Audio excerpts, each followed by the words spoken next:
शिक्षाओं का अनमोल ये खजाना हर दिल पे लिख दिया है, हर दिल पे लिख दिया है जिंदगी का अफसाना। अमूल्य रतन, अमूल्य रतन, अमूल्य रतन। ये श्रृंखला सर्व आत्माओं के पिता परमात्मा शिव के द्वारा उच्चारित महावाक्यों के संकलन पर आधारित है। ओम शांति। गॉडलीवुड स्टूडियो द्वारा प्रस्तुत अमूल्य रत्न में आप सभी का हार्दिक स्वागत है। हर स्कूल अथवा कॉलेज में विद्यार्थियों की परीक्षाएं ली जाती हैं। इन परीक्षाओं के परिणाम स्वरूप विद्यार्थियों को फर्स्ट, सेकंड या थर्ड डिवीजन में बांटा जाता है। परंतु ईश्वरीय विश्वविद्यालय में ईश्वरीय विद्यार्थियों के फर्स्ट, सेकंड और थर्ड डिवीजन में आने का आधार क्या है, परीक्षाएं कौन सी हैं, आज हम ईश्वरीय महावाक्यों द्वारा जानेंगे। और इन महावाक्यों के स्पष्टीकरण के लिए हमारे मध्य हैं प्रजापिता ब्रह्मा कुमारीज ईश्वरीय विश्वविद्यालय के वरिष्ठ राजयोगी शिक्षक आदरणीय राजू भाई साहब। भाई साहब, आपका आज के एपिसोड में बहुत बहुत स्वागत है। ओम शांति। फिर सब आज हम बात करेंगे 16 नवंबर 81 के महावाक्यों पर, जिसका टॉपिक है विजय माला में नंबर का आधार। परमात्मा कहते हैं कि अनेक बार मिलन की स्मृति स्पष्ट रूप में अनुभव में आती है। नॉलेज के आधार पर चक्र के हिसाब से समझते हो व अनुभव करते हो। जितना स्पष्ट अनुभव होगा उतना ही श्रेष्ठ व समीप की आत्मा होंगे। वर्तमान सर्व प्राप्ति और भविष्य श्रेष्ठ प्रालब्ध की अधिकारी आत्मा होंगे। अपने आप को इसी अनुभव के आधार पर जान सकते हो कि मुझ आत्मा का विजय माला में कौन सा नंबर है। फिर सब इस नंबर को परखने का ये जो आधार बताया, इसको थोड़ा स्पष्ट करें। जब हम परमात्मा से मिलन मनाते हैं या जब हम ईश्वरीय विश्वविद्यालय में प्रवेश लेते हैं, उस समय अगर कल्प पहले वाली स्मृति साकार हो जाती है कि जैसे मैं तो बहुत पुराना हूँ, कल्प यहाँ आया हूँ, मैंने तो इनको अनेक बार देखा है, बाबा से कई बार मिला हूँ। पहले मिलन में ही ये अनुभव हो जाता है, अपनेपन की फीलिंग आती है जी। तो उससे लगता है कि ये आत्मा बहुत समीप वाली है। एक है नॉलेज के आधार पर ज्ञान मिला कि 5000 वर्ष का चक्र है, 5000 वर्ष के बाद हम मिलते हैं आकर के। जी। एक है ज्ञान और दूसरा है अनुभव। जब हम लोग पहले आए तो ऐसे लगा ये तो हमने कई बार देखा है, ये तो हमारा अपना घर है। वो जो फीलिंग आई उससे लगता है कि बहुत पुराने हम कल्प वाले विजयी रतन हैं, हमने विजय प्राप्त की है, हम आगे नंबर में आए हैं, अपनेपन की उससे फीलिंग आती है।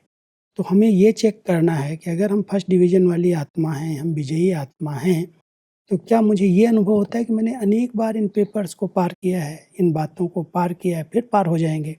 या लगता है तो नई बात लग रही है, ये क्यों हो गया, कैसे हो गया। नॉलेज के आधार से तो कई प्रकार के प्रश्न उठ सकते हैं जी। लेकिन अगर अनुभव होता है कि ये तो बहुत बार पार किया है, बहुत बार हमने परमात्मा से शक्ति ली है, मिलन मनाया है, तो इसके आधार से हमारी फर्स्ट और सेकंड डिवीजन बन जाती है। परमात्मा कहते हैं कि वर्तमान समय बाप दादा भी बच्चों के पुरुषार्थ और प्राप्ति के आधार पर नंबरवार याद करते अर्थात सिमरण करते हैं। वर्तमान याद की सिमरनी अर्थात माला और यादगार रूप की विजय माला, जिसको वैजंती माला कहते हैं, तो सब इस माला को थोड़ा स्पष्ट करें। परमात्मा जब भी याद प्यार देते हैं तो बच्चों को यही कहते हैं नंबरवार पुरुषार्थ अनुसार याद प्यार। जी। तो जो जिस प्रकार का पुरुषार्थ कर रहा है, जितना नंबर उसने पुरुषार्थ में आगे लिया है, उसकी रिजल्ट है प्राप्ति। अगर उसको सब प्राप्तियों का अनुभव हो रहा है और प्राप्तियों के आधार से वो अनुभव करता है कि मेरा नंबर आगे है, तो परमात्मा कहता है कोई उसको बताएगा नहीं, लेकिन वो खुद ही अपना नंबर डिक्लेयर कर सकता है। उसको ये अनुभव होगा कि अगर हमें सर्व प्राप्तियों का अनुभव इस संगम पर हो रहा है, तो हम जरूर बाबा के बहुत समीप रतन हैं। और बाबा की जो याद प्यार मुझे मिल रही है नंबर 1 में मिल रही है, नंबर वार में नहीं। जी। तो वर्तमान समय जो नंबर 1 पुरुषार्थी आत्माएं हैं वो प्राप्तियों से संपन्न है, सब प्राप्तियां उनके पास हैं। जी। उसके आधार पर ही ये विजय माला में नंबर आगे आएगा। अगर इस समय का पुरुषार्थ अच्छा है तो उनके विजय माला जो बनेगी, 108 रत्नों की विजय माला गई हुई है, वो विजय माला के दाने किस नंबर के हम बनेंगे, अभी के पुरुषार्थ और अभी की प्राप्ति के आधार से हम पता कर सकते हैं। तो सब इसमें भी एक बहुत ही गहन बात यह है कि प्राप्ति जो है, जो हम बात करते हैं, तो वो स्थूल या सूक्ष्म? सूक्ष्म प्राप्ति, जी। स्थूल में तो सब प्राप्तियां हैं या नहीं है, जी। लेकिन आत्मा अंदर से तृप्त है, भरपूर है। जो सूक्ष्म प्राप्तियां है ना, आंतरिक खुशी है, नशा है, जी। कहीं भी हलचल नहीं है, वो आंतरिक प्राप्ति की बात है। जी। स्थूल में साधन सुविधाएं तो कोई को है, कोई को नहीं है, जी। लेकिन कई आत्माएं हैं इन साधनों की परवाह नहीं करती, वो आंतरिक खुशी में रहती हैं, आंतरिक भरपूर रहती है। ऐसे लगता है भगवान से तुमको सब कुछ मिला हुआ है। हाँ जी। तो स्थूल में कोई चीज है या नहीं है, उसकी उनको संकल्प ही नहीं आता है।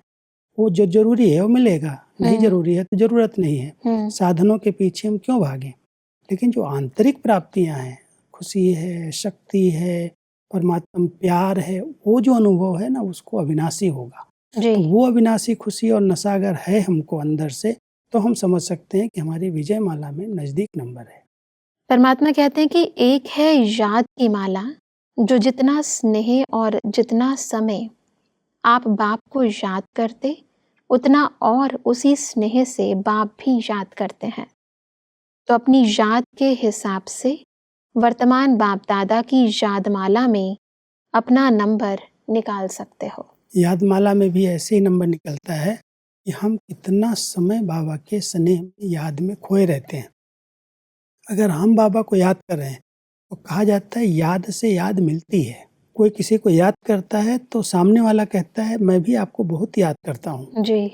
तो याद से याद, हम भले समीप नहीं हैं, साथ नहीं हैं, लेकिन कहीं पर भी कोई रहता है, उससे स्नेह है, उसकी याद आती है तो उसको भी टच होता है, कोई मुझे याद कर रहा है। तो परमात्मा को अगर हम याद कर रहे हैं और बहुत दिल से प्यार से याद कर रहे हैं, सच्ची याद है दिल की, तो बाबा की भी याद से मिलेगी। जी। तो उनकी याद माला में हम समीप आ जाएंगे, माना हमें बाबा पहले नंबर में याद करेगा, नहीं तो नंबर वार याद करेगा।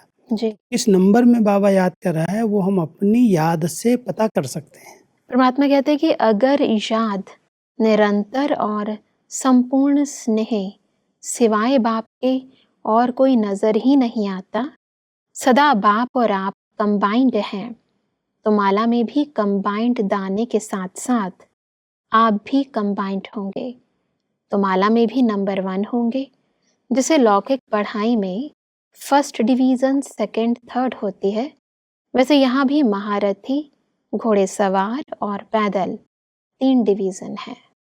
यहाँ पर जितना जो पुरुषार्थ करते हैं, जिस प्रकार की उनकी याद है, अगर याद वो निरंतर है और बहुत स्नेह युक्त है, केवल एक बाबा में ही उनकी बुद्धि जाती है और कोई भी देहधारी में नहीं जाती।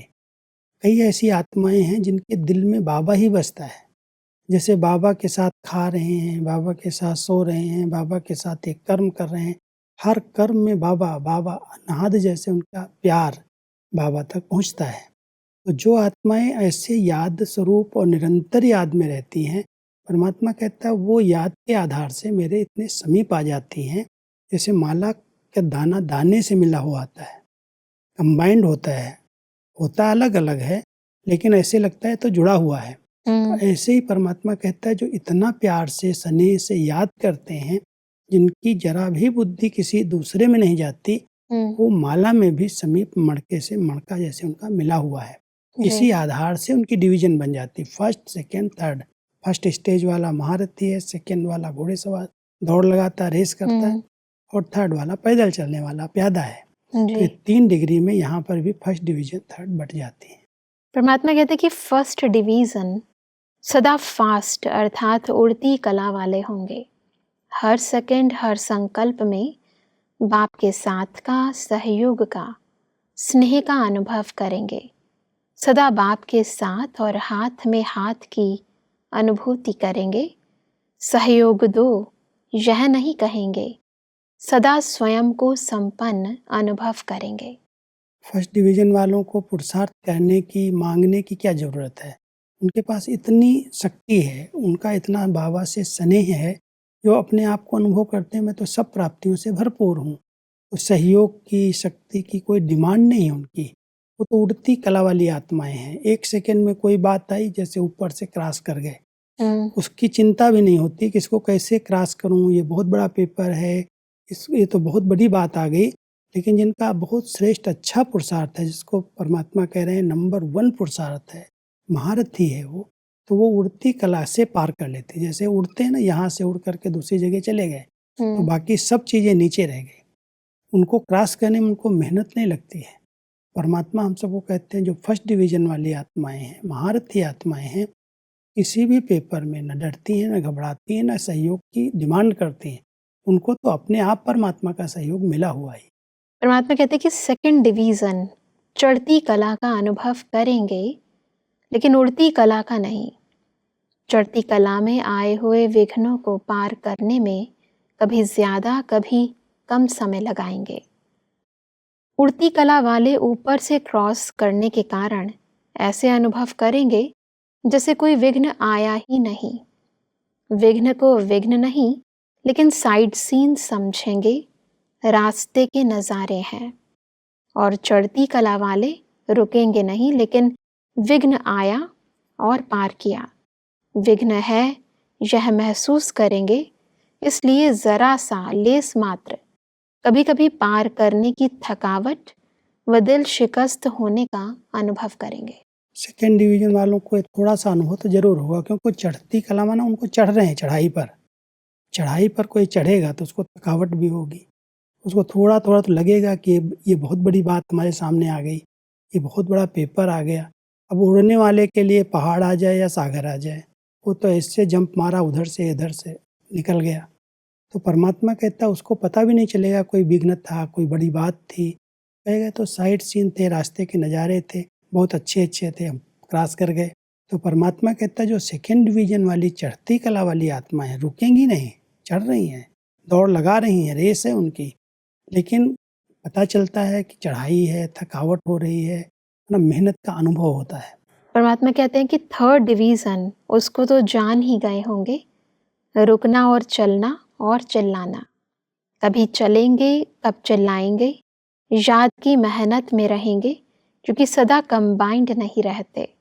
सर्व संबंध निभाने के प्रयत्न में रहते हैं, पुरुषार्थ में ही सदा लगे रहते हैं।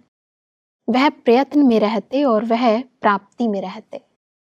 जो चलने वाली आत्माएं हैं, जिनको परमात्मा थर्ड ग्रेड की कह रहे हैं जी, वो आत्माएं बार बार यही कंप्लेन करती, मेरा योग नहीं लगता है, बहुत मेहनत है। कभी चलते हैं, बहुत अच्छा अनुभव करते हैं, कभी एकदम ठहर जाते हैं। प्रयत्न करते हैं, प्रयास जरूर करते हैं आगे बढ़ने का, लेकिन सर्व प्राप्ति संपन्न आत्मा अनुभव नहीं करती। कंबाइंड हैं, सब प्राप्तियां हमें हो रही हैं, वो तो फर्स्ट और सेकेंड डिवीजन वाले कर लेते हैं। जी, लेकिन थर्ड डिवीजन वाली जो आत्माएं हैं, पैदल चलने वाली आत्माएं, माना इस पुरुषार्थ में जिनका पुरुषार्थ कम है, वो कभी कोई थकावट का अनुभव करेंगे, कभी रुक जाएंगे, कभी बड़ा उमंग उत्साह होगा, कभी एकदम नॉर्मल हो जाएंगे, कभी चिल्लाएंगे क्या करूं, मेरे को ये विघ्न आया, ऐसे माया आती है, परेशान करती है। ऐसी आत्माओं को परमात्मा कहता है वो पैदल चलने वाली थर्ड वाली आत्माएं हैं। परमात्मा कहते हैं कि माला के आदि में है, अर्थात फर्स्ट डिवीज़न में है, व माला के मध्य में अर्थात सेकंड डिवीज़न में, व माला के अंत में अर्थात थर्ड डिवीज़न में है। तो याद और विजय के आधार से अपने आप को जान सकते हो। अमृत वेले सहज ही अपने आप को भी चेक कर सकते हो। याद की शक्ति से, संबंध की शक्ति से स्पष्ट रूहानी टीवी में देख सकते हो कि बाप दादा किस नंबर में मुझे सिमरण कर रहे हैं। उसके लिए विशेष बात, बुद्धि की लाइन बहुत क्लियर चाहिए, नहीं तो स्पष्ट नहीं देख सकेंगे। बुद्धि की लाइन अगर हमारी बिल्कुल क्लियर है, स्वच्छ है, कोई भी उसमें डिस्टर्बेंस नहीं है, जी, केवल सर्व संबंधों से बाबा को हम याद करते हैं और विजयी बन करके रहते हैं, तो अनुभव होगा कि बाबा मुझे किस नंबर में याद कर रहा है। परमात्मा कहता है रूहानी टीवी है, बुद्धि ही रूहानी टीवी बन जाती है। बुद्धि में स्पष्ट अनुभव होने लगता है कि जैसे बाबा मुझे याद कर रहा है। कईयों को जैसे लौकिक में भी कोई किसी को याद करता है, फट से कह देंगे फलाना मुझे याद कर रहा है। साधारण रीति से भी कोई का हिचकी भी आती है तो कहते फलाना मुझे याद कर रहा है, जी। फट से उसकी याद आ जाती है। और परमात्मा अगर बच्चों को याद कर रहा है तो उसके बड़े अंदर की खुशी, अंदर की लहर आएगी। तो उसका अगर अनुभव हो रहा है और सवेरे सवेरे विशेष करके अगर अमृत वेले उस स्थिति में हम बैठ जाएं, अमृत वेले कई बार देखा है कि आलस्य का वातावरण हो जाता है, बैठ जाते हैं, नियम पालन करते हैं, लेकिन थोड़ी देर के बाद निद्रा की गोदी में चले जाते हैं। अगर उस समय बहुत अलर्ट होकर के उस रूहानी प्यार में खो जाएं और बहुत बुद्धि की लाइन क्लीन स्वच्छ हो तो बाबा कैसे मुझे याद करता है, कैसे मुझे शक्ति देता है, उसका अनुभव होने लगेगा। जी। तो बाबा चाहते हैं कि मेरे बच्चों की याद जो है ना बहुत साफ स्वच्छ हो, जिसमें क्लियर बाबा भी देखें बच्चों की स्थिति क्या है और बच्चे भी बाबा को देखें, बाबा मुझे कैसे याद कर रहा है, किस नंबर में याद कर रहा है। जी, आगे बढ़ते हैं। परमात्मा कहते हैं कि अब तो समय की समीपता कारण स्वयं को बाप के समान अर्थात समानता द्वारा समीपता में लाओ। संकल्प, बोल, कर्म, संस्कार और सेवा सब में बाप जैसे समान बनना अर्थात समीप आना। चाहे पीछे आने वाले हो चाहे पहले, लेकिन समानता से समीप आ सकते हो। अभी सभी को चांस है, अभी सीट फिक्स की सीटी नहीं बची है, इसलिए जो चाहो वह बन सकते हो। अभी टू लेट का बोर्ड नहीं लगा है। समानता से हम समीप आ सकते हैं और जो बाबा ने किया, जो उनके संकल्प थे, जो उनके बोल थे, जो उनके कर्म थे, अगर उनको हम मिलाते हुए उनके समान बनते जाते हैं संकल्पों में, बोल में, कर्म में, तो जैसे वो संस्कार बाबा के हमारे अंदर आते जाते हैं। जी। तो ये चेक करना चाहिए जो हम संकल्प चला रहे हैं क्या ये बाबा के संकल्प हैं। अगर संकल्प, बोल और कर्म में समान है तो हम समीप आ जाएंगे बाबा के समीप। इस समय समीप संगम पर रहेंगे तो जो विजय माला बनेगी उसमें भी हम समीप आ जाएंगे। लेकिन ये बहुत सूक्ष्म चेकिंग है, इतनी समानता आई है हर गुण में, हर शक्ति में। जैसे ब्रह्मा बाबा बन करके गए, संपूर्ण बन के गए, हम उनको सामने रख करके देखते हैं। तराजू हमारा एक ही है, ब्रह्मा बाबा के जीवन। ब्रह्मा बाबा ने साकार में रहते हुए किस प्रकार से बच्चों के साथ रह करके अपने संकल्प चलाए, अपने बोल बोले, अपने संस्कार बनाए, उन्हीं को हमें फॉलो करना है। और उनको देखते हुए, मिलाते हुए अगर हम चलते और उसके समान बनते जाते हैं तो हम समीप आ जाएंगे। माला में भी समीप आ जाएंगे, क्योंकि माला जो वैजयंती माला है वो विष्णु के गले की माला बताई, शिव बाबा के गले की नहीं है। जी। शिव बाबा के गले में तो रुद्राक्ष की माला, रुद्र माला है, और वो रुद्र माला तो सभी आत्माओं की माला है। लेकिन ये जो विष्णु की माला है, वैजयंती माला है, वो ब्रह्मा के संपूर्ण स्वरूप की माला है। तो हम ब्रह्मा बाबा से भेंट करते हुए संकल्प, बोल, कर्म, संस्कार मिलाएं, और जितने हम समान बनते जाएंगे उतने हम समीप माला के दाने बन जाएंगे। बिल्कुल भाई साहब, इसमें कई बारी कईयों को कंफ्यूजन होती है कि एक है रुद्र माला, एक है रुंड माला, एक है वैजयंती माला, तो तीनों के अंदर क्या डिफरेंस है वो थोड़ा स्पष्ट करें। ऐसा है, रुद्र माला और रुंड माला केवल दो ही मालाएं हैं जी। ये जो रुंड माला है वही वैजयंती माला है जी। क्योंकि उसके अंदर चेहरा दिखाया हुआ है। माना साकार शरीर वाली आत्माएं जो हैं, जो साकार में पार्ट प्ले कर रही हैं, वही विजयी बनी है, और वो वैजयंती माला ही रुंड माला कहलाती है। जी। और आत्माओं की जो माला है वो रुद्र माला है। वो रुद्र माला माना शिव बाबा जो रुद्र भगवान है उसके गले में हम जैसे पड़े हुए हैं, जी। उनकी तो सारी दुनिया की जितनी आत्माएं हैं सब आत्माओं की वो माला है। जी। और रुंड माला माना वैजयंती माला केवल 108 की पूजी जाती है, जी। जो विष्णु के गले में दिखाई हुई है। जी। ऐसा परमात्मा कहते हैं कि सदा देह, देह के संबंध, पदार्थ, संस्कार सबका पेटी बिस्तरा सदा ही बंद हो। संकल्प भी न आए, यह करना था, यह बनना था, अभी कुछ रह गया है, सेकंड में तैयार, समय का बुलावा हुआ और एवर रेडी। परमात्मा हम सबको सदा एवर रेडी रहने के लिए, माना अंतिम समय अचानक किसी का भी आ सकता है, उसके लिए हर आत्मा को एवर रेडी रहना है। जी। और एवर रेडी वही रह सकता है जिसने सब कुछ समेटा हुआ है। अगर किसी भी प्रकार का विस्तार है तो उसको निकलने में, घर से भी निकलने में टाइम लगता है। जी। भाई अभी सब फड़ा फैला हुआ है, हमने तो तैयारी की ही नहीं, हम कैसे चलेंगे। तो परमात्मा कहता है जिन बच्चों को ये याद रहता है कि किसी घड़ी भी बाबा का बुलावा हो, हम एवर रेडी रहें, वो अपने आप को सब कुछ समेटा हुआ रखते हैं। उसमें खास तो देह के संबंध हैं। पहले देह का विस्तार है, कर्मेंद्रियां हैं, उनके हिसाब किताब हैं, उनका विस्तार है। फिर संबंधों का विस्तार है, फिर वैभवों का है, पदार्थों का है, और अपने निजी संस्कारों का है जी।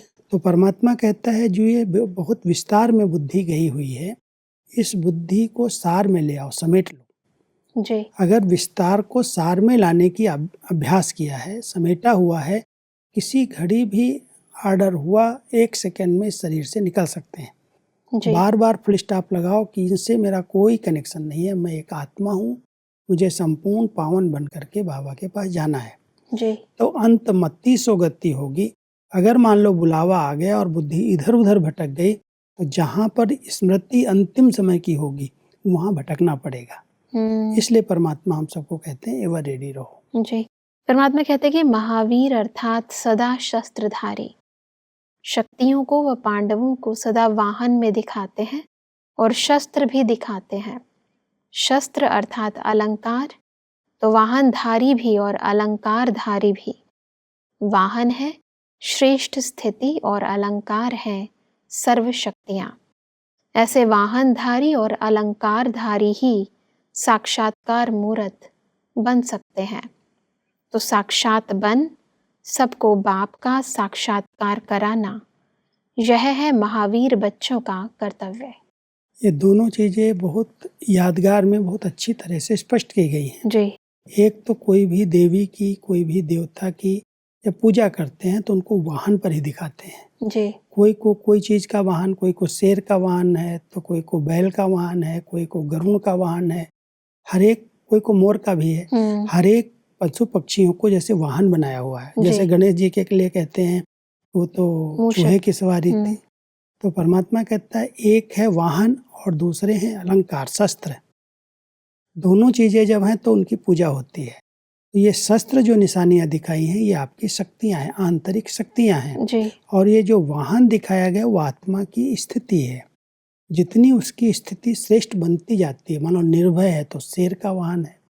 जिस प्रकार की स्थिति उसने अपनी आप की बना ली है, उसी प्रकार का उसको वाहन मिल गया जी। जैसे सेकंड में परख लिया, निर्णय कर लिया, बड़ी बात को छोटा बना दिया तो उसको चूहा दिखा दिया जी। चूहे जितना, जैसे कोई भी बड़ी बात है, उसकी स्थिति कैसी श्रेष्ठ थी।